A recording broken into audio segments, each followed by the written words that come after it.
Dallas లో global Hindu heritage foundation BJP సభ్యులు తిరుపతి లడ్డు వివాదంపై నిరసన వ్యక్తం చేశారు. పార్టీలకు అతీతంగా హిందూ ధార్మిక సంఘాలన్నీ ఒక్కతాటిపైకి వచ్చి లడ్డు పవిత్రతను కాపాడాలని కోరారు. We have to be careful about which term we use when.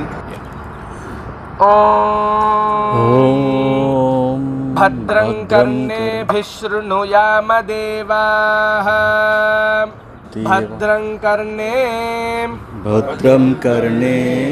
Shrunuyama Devaah. అందరికి తెలిసినట్టే ఆంధ్రవనంలో జరిగే ఏదైతే ఉందో తిరుపతిలోని లడ్డు గురించి ఎన్నో విషయాలు బయటకు రావడం జరిగింది. అయితే ఇందులో భాగంగా ఇక్కడ గ్లోబల్ హిందూ హెరిటేజ్ ఫౌండేషన్ మరియు బీజేపీ వారి ఆధ్వర్యంలో ఇక్కడ నిరసన తెలపడం జరిగింది. ప్రత్యేకంగా జరిగిన సంఘటనల గురించి వారు నిరసన జరిపి అక్కడ కంప్లీట్ ప్రక్షాళన జరపాలనే దృక్పథంతో ఇక్కడ నిరసనలు జరిగినాయి. అయితే ఇందులో భాగంగా ఇక్కడ మనతో పాటు డాక్టర్ ప్రకాష్ రావు గారు ఉన్నారు, global Hindu heritage foundation chairman. Sir, మీ మాటలో చెప్పండి, ఈ యొక్క పరిణామాలను మీరు ఎలా చూస్తున్నారు?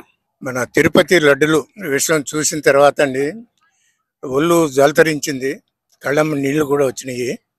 ఎందుకంటే ఇంత పవిత్రమైన దేవాలయానికి మనం ఎన్ని సంవత్సరాల నుంచి పూజ చేసుకుంటూ దర్శనం చేసుకుంటూ ఉన్న అటువంటి మహానుభావుడికి ఇంత దరిద్రంగా లడ్డుని అంత మాయ చేసి అన్ని ఫ్యాట్స్, ఏది యానిమల్ ఫ్యాట్స్, మన బీఫ్ అనుకోండి, ఫిష్ ఆయిల్, ఇవన్నీ కూడా కలిపి దాదాపు 4 సంవత్సరాల నుంచి లడ్డూలు ప్రిపేర్ చేసి అందరికి ఇచ్చేసి అందరినీ కూడా సిన్నర్లాగా పాపిల్లాగా చేసి పారేశారు వీళ్ళు.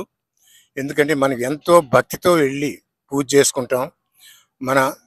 ఆయన ప్రసాదం అంటే అసలు ఇక ప్రపంచంలో తెలియని వాళ్ళు ఎవరూ లేరు.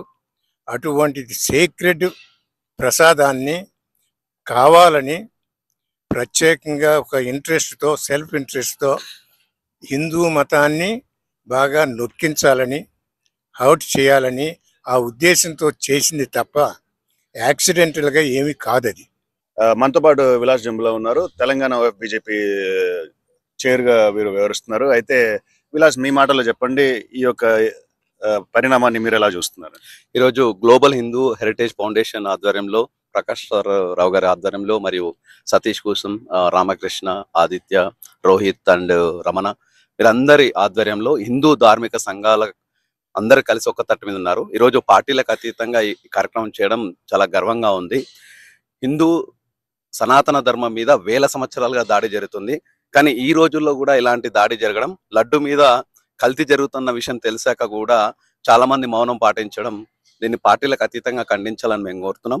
అమెరికా నుంచి మేము ఒక్కటే కోరుతున్నాము, ఎవరైతే దోషులు ఉన్నారో వారికి శిక్ష పడాల్సిందే. మా హిందూ మనోభావాలను దెబ్బతీయడం అంటే మా ప్రాణాలతో చెలగాట మారుతున్నారని అది ఉంది. మా సెంటిమెంట్, ఎవరైనా తిరుపతికి వెళ్తున్నారంటే ఎదురింటి వాళ్ళు, పక్కింటి వాళ్ళు అందరూ కలిసి లడ్డు తేవాలి, లడ్డు కావాలని అనే సెంటిమెంట్తో ఉంటుంది. ఆ సెంటిమెంట్ అమెరికాలో ఉన్నా కూడా మేము లడ్డు తెప్పించుకోవడానికి ప్రత్యేకంగా ఉంటాం. ఈరోజు ఆ లడ్డు కల్తీ జరిగిందంటే మా మనోభావాలు చాలా బాధపడుతున్నాయి. దీన్ని క్షమించి తప్పకుండా ఆ దేవుడు మమ్మల్ని క్షమించాలని కోరుతూ సిట్టింగ్ జడ్జి తోటి విచారణ జరిపించాలని మేము కోరుతున్నాం. So this is a very serious matter.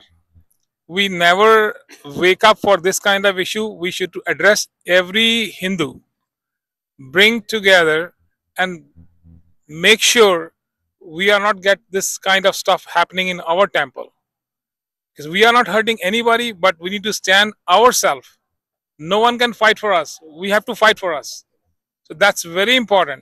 No matter which state you are, which part you are of India, but do something to stand up to protest against this issue.